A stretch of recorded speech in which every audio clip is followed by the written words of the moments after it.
पहला प्रश्न जो मैं आपसे पूछना चाहूंगी कि अनादि से जड़ रस में, पर रस में, विभाव रस में हम रमे हैं, ऐसे में हम चेतन रस में जागृत कैसे हों?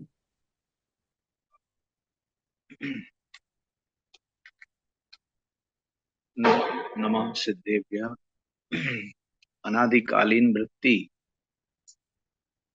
एक एक समय की रही है, और उस एक एक समय की वृत्ति कहो, परिणाम में कहो, जानते हुए तो अपन स्वयं रहे हैं, मगर जानते काल में जानते हुए अपने को देखने की जगह जो हमें जनाते रहे, दिखाई देते रहे, ऐसे जड़ पदार्थों के प्रति हमें रस जागृत हुआ। अब ये जो रस है, ये रसानुभूति का मामला है, क्योंकि रस गुण तो पुद्गल में है, जड़ में है। उस जड़ रस को जड़ का रस नहीं समझना, जड़ के प्रति हमारे चित्त में जो अनुभूति होती है, इष्ट कल्पना और अनिष्ट कल्पना की, उसका नाम है जड़ रस। ऐसे ही पर रस है। जितने भी जड़ के अलावा पर पदार्थ हैं, जड़ पदार्थ में तो आ गए पुद्गल, और पर रस में धर्म द्रव्य की क्रिया, अधर्म द्रव्य की क्रिया, आकाश द्रव्य की क्रिया, काल द्रव्य की क्रिया, अन्य जीवों की अपनी स्थिति और उनके परिणमन, उनको जानने के प्रति जो हमारी रुचियां जगी हैं, उसको कहते हैं पर रस। और जब हमारी रुचि हमारे स्वयं के स्वभाव के प्रति नहीं होती है, तो ये जड़ के प्रति और पर के प्रति जो रस पैदा होता है, रुचि जागृत होती है, उसका नाम है विभाव रस, जिसको कहते हैं मोह ममता का परिणाम। और ये जो मोह ममता का परिणाम है, यही इस जीव को अनादि से संसार में संसरण कराता आया है। कोई बात नहीं है, अनादि काल अब बीत चुका है। उस जो बीत चुका है उस काल में तो हम कुछ नहीं कर सकते। वर्तमान हमारे सामने है, भविष्य अभी आया नहीं है। इस वर्तमान में हम इन तीन रसों के बारे में ये जाने कि क्या जिस जड़ के प्रति हमको रस है, वो कुछ जानने देखने का लक्षण धारण करता है कि नहीं रखता। वे पर पदार्थ हैं, वे उनमें जो जीव अकेले हैं, वे ही अकेले जानने देखने के लक्षण वाले हैं, परंतु उनका ज्ञान लक्षण मेरे लिए तो हितकारी और अहितकारी नहीं है। और विभावों का जो परिणमन है, वो जो रस है, उसकी जो रुचि है, वो तो पहले ही अपन अनादिकाल से दुखमयी भुगतते आए हैं। अब क्या करना, समझना ये है कि जड़ के प्रति जो रस है, पर के प्रति जो रस है, और विभाव के प्रति जो रस है, किसे है? वो रस तो मुझे है ना, वो रुचि तो मुझे है। तो जो रुचि मुझे है और वो मेरी रुचि मुझे तो पसंद ना करे, मुझे तो ना पहचाने, और इन सबको पहचानने जावे, तो सीधा का सीधा हिसाब लगता है, जो खुद को नहीं जानता वो दूसरों को कैसे जान सकता है? उनमें ज्ञान है ही नहीं मेरा। जब उनमें मेरा ज्ञान नहीं है, तो मेरे लिए आनंद की व्यवस्था भी उनके पास नहीं है। मेरे लिए आनंद की व्यवस्था, मेरे लिए आनंद का मार्ग और मेरे लिए ज्ञान का मार्ग तब से ही शुरू होता है, जब मैं स्वयं अपने ज्ञान स्वरूप चेतनता को जानने का उत्साही होता हूँ। ज्ञान उनमें नहीं है, ज्ञान उनके प्रति हमारा समर्पित है। जो मेरा ज्ञान मेरे प्रति समर्पित होना चाहिए, माने मेरा लड़का मेरी प्रशंसा ना करके उनकी प्रशंसा करे, तो उस प्रशंसा करने वाले लड़के को मैं अपना कैसे गिन लूं? मेरा अपना पुत्र या मेरा अपना लक्षण या मेरा अपना गुण तो वह कहलाएगा जो मेरी स्वयं की प्रशंसा करे, मेरी स्वयं की प्रसिद्धि करे, मेरी स्वयं की सिद्धता, स्वयं सिद्धता को प्रकट करे। वो मेरा अपना गुण, मेरा अपना है। तो मेरा गुण ही जानने देखने का है। तो जानने देखने वाला और जानने देखने लायक, अन्य सब जानने देखने के लक्षण से मेरे लिए किसी काम के नहीं है। दूसरी बात, और जानने देखने के लिए लायक भी नहीं। जनाते हैं, ये ज्ञान की स्वच्छता है। जानने लायकों की गिनती में एक भी नहीं है मेरे अपने ज्ञान स्वभाव के अलावा। तो जानने के लिए लायक जो है वो मेरा अपना ज्ञान स्वभाव है, बाकी सब मेरे लिए नालायक लगना चाहिए। जिस क्षण वे सब मुझे आनंद और ज्ञान की उपलब्धि में नालायक लगेंगे, उस दिन से, उस क्षण से ही मैं स्वयं इस चेतन रस की जागृति में अनंत आनंद का भागीदार हो जाऊंगा। और ऐसा आनंद भोगने वाला मैं ही नहीं, ऐसे अनंत जीवों ने यह आनंद का मार्ग पाया है। तो हमें भी एक ही मार्ग अपनाने का है, जानने वाला ही जानने लायक है। बड़े पंडित जी साहब रविंद्र कुमार जी ने पूजा लिखी है, मेरे ख्याल वीतराग देव पूजन या देव शास्त्र गुरु की पूजन में, जयमाला के अंत में, जयमाला के अंत में जब पुष्प समर्पण करते हैं तब दो लाइनें लिखी हैं, आप ही ज्ञायक देव है, आप ही ज्ञायक गेय, और सकल विश्व में आप ही गेय ध्येय श्रद्धेय। मैं ही जानने वाला हूं और मैं आप आपका गेय, मैं आप ही ज्ञायक देव है, आप आपका गेय, मैं ही स्वयं मेरे लिए जानने लायक हूं। पूरे विश्व में यही मैं स्वयं मेरे लिए गेय ध्येय श्रद्धेय हूं। इस रुचि का नाम है चेतन रस। और इस रस वाला जीव अनंत काल के लिए निज रस का परम आनंद लेता है। ये पहला प्रश्न संपन्न हुआ।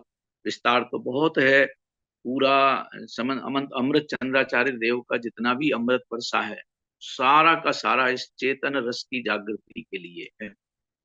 जड़ रस में जो हम रसानुभूति करते हैं, भैया जड़ रस लेने के लिए मुझे स्वयं जड़ बनना पड़ेगा। मैं जड़ बन सकता नहीं, मैं मेरी चेतनता अनादि से अनंत काल तक छोड़ सकता नहीं, इसलिए मेरे वो किसी काम के नहीं। रहो विश्व में रहने दो, मेरे वो किसी काम के नहीं है, ऐसा इग्नोरेंस, उपेक्षा वृत्ति सीखने में हम अपनी चेतन रस की जागृति करके आनंद का लाभ ले सकते। दूसरी जिज्ञासा आपने रखी थी, 11 अंग के ज्ञाता को भी सम्यक दर्शन नहीं होता, तब आत्मरुचि के बिना वो इतना ज्ञान कैसे कर लेता है। ज्ञान का विषय है ज्ञेय को जानना। अब बहुत विषय हैं, अनंत विषय हैं ज्ञान के लिए जानने। अब उनको हमने लायक बना लिया, तो उनकी लायकात में कभी गणित के ज्ञान में चले जाते हैं, कभी विज्ञान के ज्ञान में चले जाते हैं, कभी भाषा के ज्ञान में, कभी साहित्य के, कभी रस के, कभी अलंकार के, कभी छंद के, कभी समास के। ऐसे पता नहीं कितने कितने ज्ञानों को जानने के लिए अपन उत्साहित हो जाते हैं। टोडरमल जी साहब ने मोक्षमार्ग प्रकाशक में जहाँ इच्छाओं का स्वरूप लिखा है, वहां सबसे पहले यही लिखा है, पहले में पहला जो रोग है जानने की इच्छा। अब जानने की इच्छा में अनंत विषय आते हैं, तो कदाचित जिनवाणी भी जानने का विषय बन जाती है। वो कैसे बनती है कि हम जीवों को जानने के लिए तो तैयार है, स्वयं को जीव जानने के लिए तैयार नहीं। हमें दो इंद्रिय, एक इंद्रिय, तीन इंद्रिय, चार इंद्रिय, पंचेंद्रिय जीवों में तो दिखता है, उनकी पीड़ा में हिंसा दिखती है, और स्वयं के राग द्वेष की परिणति में पीड़ा नजर नहीं आती। जब हम अन्य जीवों में जीवत्व देखने लग जाते हैं, जिनेन्द्र भगवान में पूज्यत्व देखने लग जाते हैं, निजेंद्र तत्व नहीं दिखा, जिनेन्द्र भगवान तो दिख गए, तो हम जिनेन्द्र भगवान की इतनी प्रभावना, प्रसिद्धि और उनकी पूज्यता देखकर उनकी वाणी को भी पढ़ने के लिए लालायत हो जाते हैं। अब उस लालायतता में हम 11 अंग और 9 पूर्व तक का पाठ भी कर सकते हैं, और अपन ने किया है, अनंत बार किया है। फिर भी केवल जीवों को जानने में, जैसे दूसरों की कहानी पढ़ने में, जैसे अभी हाल शीतलनाथ भगवान का चरित्र पढ़ रहे थे, उस शीतलनाथ के चरित्र में अपना जीवत्व तो हमें नजर नहीं आया। ऐसे जिनवाणी के पठन पाठन में भी हमने भगवान की वाणी का गौरव देख करके सब जीव मात्र को, पुद्गल, धर्म धर्म, आकाश कालादि द्रव्यों को, जीवादि तत्वों को, जीवादि पदार्थों को, जीवादि अस्थिकायों को, सबको जानने के लिए अपन ने उद्यम किया। उसका नाम है 11 अंग 9 पूर्व का ज्ञान। सरल है ये काम सरल है। सबसे कठिन हमने बना लिया जो सबसे सरल था, अपने को जानना। अपने को जानने वाला काम हमने कठिन बना लिया, और बाकी जिनको जानना हमारे लिए कोई जरूरी नहीं था, और जिनमें से हमें कभी कुछ सुख और ज्ञान मिलना नहीं था, उनको जानने के प्रति हम उत्साहित हो जाते हैं, तो उसमें सारा ज्ञान भी हो जाता है। सर्व आगम धर भले, इतनी तक गाथाएं हैं आचार्य देव की, कुंद कुंद स्वामी की। वो सर्व आगम धर भले पर जानता नहीं आत्मा। अब जो आत्मा को नहीं जानता, वो दूसरों को सही कैसे जान सकता है? सही नहीं जान सकता, आगम आज्ञा से सही जैसा जानता है, मगर सही नहीं जानता। सही जैसा जानता है पर सही नहीं जानता। सही तो वही ज्ञान है जो अपने को ज्ञान स्वरूप आत्मा जानने वाला है, और जो अपने को सही जानता है वही सबको सही जान सकता है। लोक में बहुत छोटी सी कहावत है, जाके पाँव ना फटे बिवाई, वो का जाने पीर पर आई। जिसको अपनी पीड़ा नहीं मालूम है, वो दूसरे की पीड़ाओं को क्या जानता है? अपनी पीड़ा है राग द्वेष और मोह। मोह पहले बोलो, अपने को भूलना, ये अपना पहला अपराध। और इस अपराध के साथ होने वाली जो गलतियां हैं वे हैं राग और द्वेष। अब इनमें जब अपन अपने को पीड़ित करते रहते हैं, और फिर चाहें कि हम दूसरों के प्रति दयावंत हो जाएं, जो खुद को पीड़ित करता रहेगा वो दूसरों के प्रति क्या दयावंत हो सकता है? इसलिए वो दूसरों के प्रति दयावंतता में, उनके प्रति ज्ञान जानकारी में, उनके प्रति चारित्र अंगीकार करने में हम बहुत सावधान हुए हैं। ये जीवन इसलिए मिला है कि हम आत्म लक्ष्य करके अपना चेतन रस जागृत करके स्वयं को आकुलताओं से बचाएं। और आकुलताओं से बचाना माने स्वयं को आनंदित करें। स्वयं प्रफुल्लित सहज आनंदमयी जीवन जिएंगे तो ये सब, हमारा ज्ञान भी सार्थक होगा, हमारा रस भी पर से विरक्ति तक का होगा, और अपनी आत्मरस की अनुभूति करते हुए हम मोक्ष मार्ग की तरफ जाएंगे। दोनों प्रश्नों का समाधान थोड़े से समय में जितना कर सकते हैं उसके जी लिए मैंने किया। अब आपने एक तीसरा बिंदु लिखा था, जी मेरे पंडित अपने का टर्निंग पॉइंट। जी। एक मिनट पंडित जी, मैं पूछना चाहती हूँ, किसी को कोई वो हो प्रश्न हो, या तो आप चैट में, या निधि जी आपको कुछ पूछना हो तो पूछ लीजिए इन दो प्रश्नों से संबंधित। हाँ जी। पूछना तो नहीं था पंडित जी साहब, लेकिन एक जो विषय था बहुत अच्छे से आज क्लियर हो गया। गेय लुब्धता जो एक शब्द आया ना, आपने जैसे बताया कि जानने की जो हमको लगी, तो मुझे तो अपनी, मैं पर्सनल वो बताती हूँ, मुझे खूब रुचि है पढ़ने की। और ये लगता है ये भी पढ़ लूं, ये भी पढ़ लूं और स्पष्टता हो जाए मुझे। और आज जो ये प्रश्न आया ना कि ये 11 अंग 9 पूर्व का ज्ञान भी हो जाता है और सम्यक दर्शन नहीं हो पाता, तो कहीं इसका उत्तर मुझे मिला। ये गेय ही है, काम तो बहुत थोड़े से में ही मुझे अपना कर लेना है। इसको समय और सार, थोड़ा। जी। अब वो समय थोड़ी मर्यादा है। समय सार जी की 206 नंबर की गाथा और 200 144 नंबर के श्लोक में इतना बढ़िया लिखा है, माँ अन्यान प्राक्षी, दूसरों से कुछ पूछने की जरूरत नहीं, क्योंकि अपना ज्ञान स्वभाव वचन गोचर नहीं है, वचन अगोचर है। तो क्योंकि मेरी जीवितता को मैं ही फील कर सकता हूँ, मेरे ज्ञातापने को मैं ही अनुभव कर सकता हूँ। मेरे ज्ञातापने को और मेरे जीवत्व को दूसरा फील नहीं, अनुभव नहीं कर सकता। मेरे बारे में जानने वाले तो बहुत होंगे, मगर मेरे स्वयं का अनुभव करने के लिए मैं स्वयं हूँ। जो काम मेरे द्वारा ही किया जा सकता है, क्यों ना हम अपने आप को जानने का काम चालू कर लें। अपने आप को जान तो रहे ही हैं, जानने का काम तो हमारा एक भी क्षण छूटता नहीं है, रुकता नहीं है, रुक सकता नहीं है। जानने का काम हमारा निरंतर चालू है, तो क्यों ना एक समय के लिए तो, ज्यादा नहीं, एक समय के लिए तो अपने को जानता हुआ जान लिया जाए। जीते हुए जी लिया जाए, काय को जाने की तैयारी में लगे। हम जाने के लिए नहीं, हम जीने के लिए हैं। अपने को जीता हुआ जियो, अपने को जानता हुआ जियो। इस पुरुषार्थ में सर्व विश्व की उपेक्षा होती है, न किसी के प्रति द्वेष होता है और न कहीं राग की गुंजाइश रहती है। और जब तक ये उपेक्षा वृत्ति नहीं सीखेंगे, तब तक हम और जानने के अभिलाषी तो रहेंगे, एक को जानने के अभिलाषी नहीं हो पाएंगे। इसलिए और पे ब्रेक लगाया जाए। चिड़िया उड़ी फिर क्या हुआ, चिड़िया उड़ी फिर क्या हुआ, इन प्रश्नों का अंत कब आएगा? जवाब मिलता रहेगा, फुर्र उड़ गई, फुर्र उड़ गई, फुर्र उड़ गई। भैया कब तक तेरे प्रश्न चलते रहेंगे? जब तक तुम्हारी फिर चलती रहेगी। ऐसे ही हमारी और की जिज्ञासाएं जब तक खड़ी रहेंगी, तब तक हम इस एक की प्रीति, संतुष्टि और तृप्ति का अनुभव नहीं कर पाएंगे।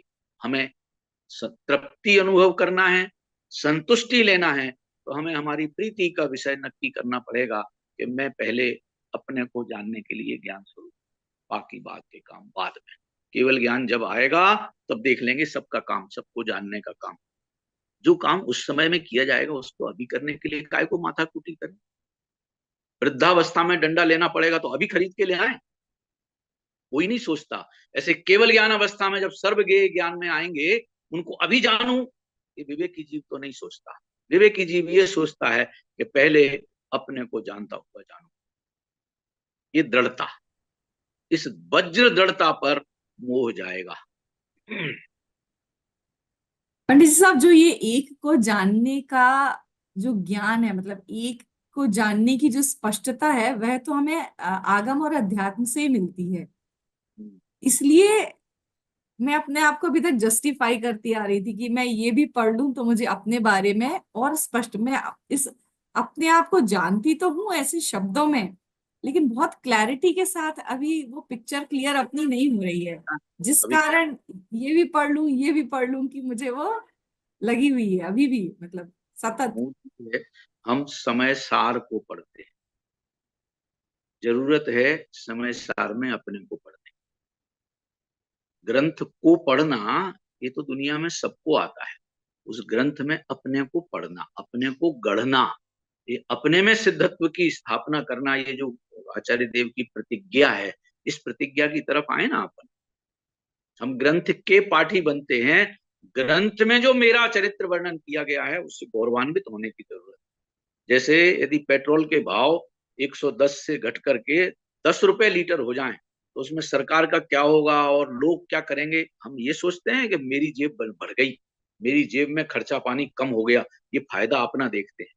ऐसे ही जिनवाणी के रसास्वादन में निज वाणी, निज तत्व का प्रसिद्धि, निज तत्व की सिद्धि, निज तत्व की रुचि, ये जागृत होने लायक।